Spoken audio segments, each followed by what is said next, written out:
Fans, the only show for Lasallians and by Lasallians. Gio, Kiko, and of course, Brocha is here with us. Yeah. As usual. Ano na yun? Yeah. I mean, okay, so supposed to be, we wanted to talk about our upcoming game against UST, but we'll re-angle it and let's talk about what are the current problems the Green Archers are facing right now. Yeah, no one expected, or very few, even though we haven't beaten UP this year, we didn't expect to go lose them that way. Exactly. Yeah. So is there a reason to panic? No. Nah, not yet. Should we get rid of Ayo? No, we shouldn't get rid of Ayo.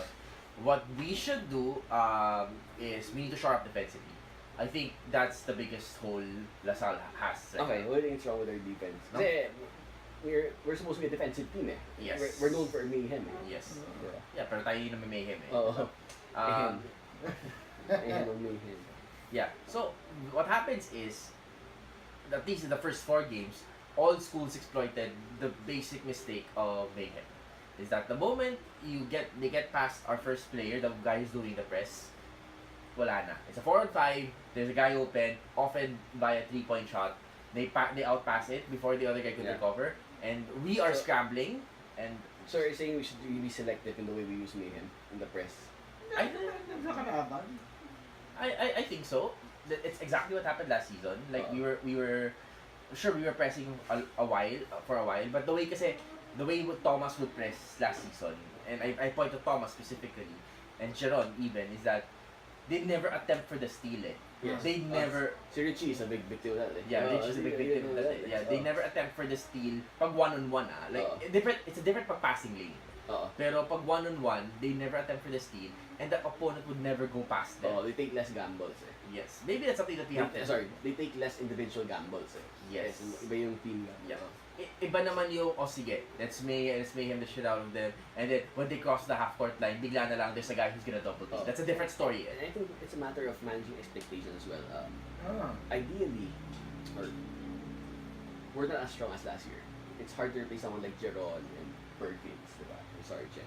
And Thomas. And everyone in the UAP, except for maybe UE, got better this year. Gumaling. And UST. And UST. And then UST gumaling na nila. Si Ahomo. Yung import nila. That's about it. So, see, this year, we're really and it's a year into mayhem. People will be it goes two ways. Either na they figure out we do it better, does the mayhem system better, or teams will figure it out easier. Yeah. So we're saying that this year won't be as easy as last year. Yes, exactly. And we, as a team, we need to find a way to adjust. So number one, defensively, we need to play better, switch better, and just make sure that we have a couple of good defensive stops per game. Yeah. Yeah. As well, on the offensive side of the ball, I think we're still trying to find that balance. Yeah. I think, ako personally, medyo nako-confuse ako. Kasi what's been happening is the first 2 games, takbo. Once the opponent shoots, we grab the ball, pass, run. Yeah. And put up the tempo. Maybe that's the tempo how we should be playing at it. But the last 2 games since Ben came back, okay, let's dribble it out really slowly. Let's set it up really slowly. Then bench is a 3. Yeah. And then suddenly, yeah. I mean, if you look at our first quarters, it was a really fast pace. We really start well this year. Yeah, but it's a really fast when that pace. second unit comes in the second quarter, so that the opponent slowly starts to get back into the game. Yeah, I think we need to just keep on playing that fast-paced offensive game and just outrun the opponent, and find a way to go in. And so it's a matter of we haven't found the best way to integrate Ben in this fast pace. Is that the main issue in offense? I don't think so. I actually, I think baka it's... hindi pa nakaka-adjust dahil, dito na siya ulit. Yeah. I'm more... Yeah. No, but I think more than that. I think, yeah. But more than that, I think it's just like, we need to have that identity in terms of offense of how we should be playing, and we need to stick to it. And because right now, it's just, I just feel like we're a little bit more confused offensively. And you could say that it's probably inexperience. Like, Alju's second year, Richie's in his second year. It's a young team. Yeah, it's a young team. People forget that. But that's when the leadership comes in of Kim Montalvo and Prince. Or Prince and Andre. And even you see a lot of immaturity in the team as well. The Richie being flashy, very going for those bland plays, and si Aljo taking this well guy shot sometimes. It's a young team, but very good team at the same time. Yeah. It's the shots you take in 2K. Yun sa my player mode. So you wanna pump up your stats. May konting libre ko, shoot ko na. But you don't realize that your opponent is like 5 meters, 5.5 meter away. But the thing is, one thing I like to see is we play such. I touched on this in the last game na we played 3 games in 7 days.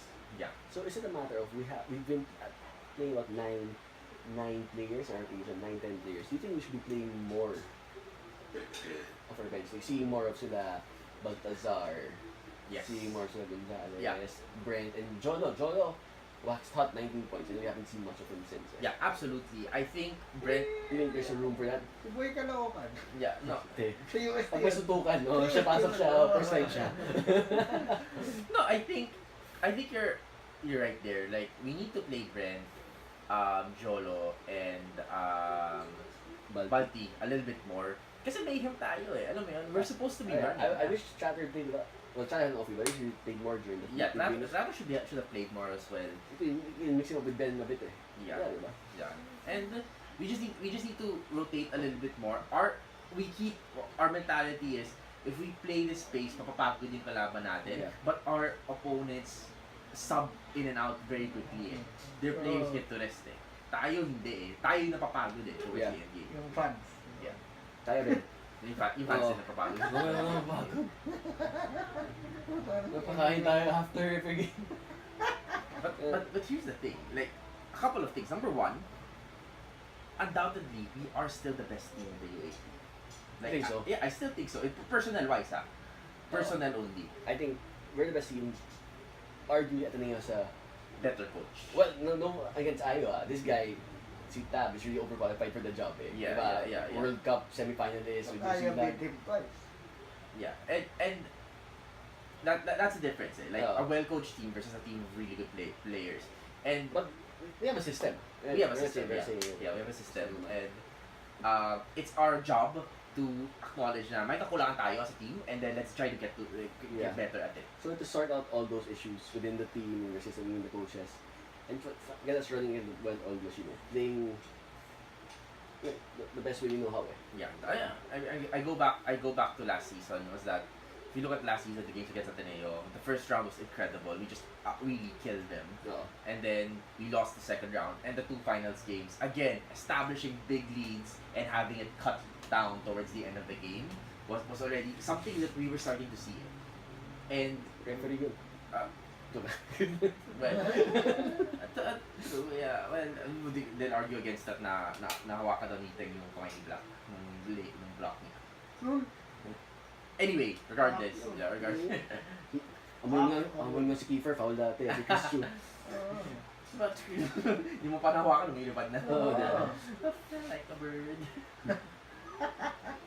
Anyway, so the point is, there's room for improvement for this Lasal team.